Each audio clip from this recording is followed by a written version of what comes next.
வணக்கம். இப்போ நம்ம பார்க்கக்கூடிய வீட்டு மனை வந்து குமரி மாவட்டம் நாகர்கோவில் டவுன் பகுதியில் இருக்குது. நாகர்கோவில் டவுன் பகுதினா பீச் ரோடு எர்லப்புறம் வல்லங்கமலை என்ஜோ காலனி பக்கத்தில் இந்த வீட்டு மனை இருக்குது. ஒரு 8 சென்ட் வீட்டு மனை. ஒரு சென்டினுடைய விலை வந்து 13 லட்ச ரூபா கேட்குறாங்க. நம்ம தார் ரோட பேஸ் பண்ணி இருக்குது. 8 சென்ட் வீட்டு மனை. ஒரு சென்டினுடைய விலை வந்து 13 லட்ச ரூபா கேட்குறாங்க.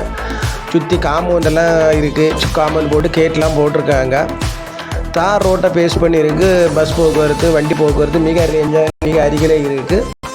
பாருங்கள், பிடிச்சதை நம்ம நம்பருக்கு கான்டாக்ட் பண்ணுங்கள். நம்ம சேனலை பிடிச்சவங்க மறக்காமல் சப்ஸ்கிரைப் பண்ணுங்கள், லைக் பண்ணுங்கள், ஷேர் பண்ணுங்கள். விவரத்தில் பாருங்கள். ஒரு அழகான இடம். ஒரு ஜம்மனி ஒரு வீடு போட்டு அழகாக இருக்கலாம். நல்ல அருமையான இடம். பார்த்துட்டு சொல்லுங்கள். மின்சார வசதிகள்லாம் இருக்குது. போர் போட்டால் நல்ல தண்ணி சப்ளை உள்ள இடம். அழகான இடம். பார்த்துட்டு நம்ம நம்பருக்கு கான்டாக்ட் பண்ணுங்கள். ஓனர்கிட்ட கூப்பிட்டு போய் கொஞ்சம் குறைச்சி பேசி வாங்கி தரோம். எல்லாரும் வளமும் வளர்ச்சியும் பெறணும். நன்றி, வணக்கம்.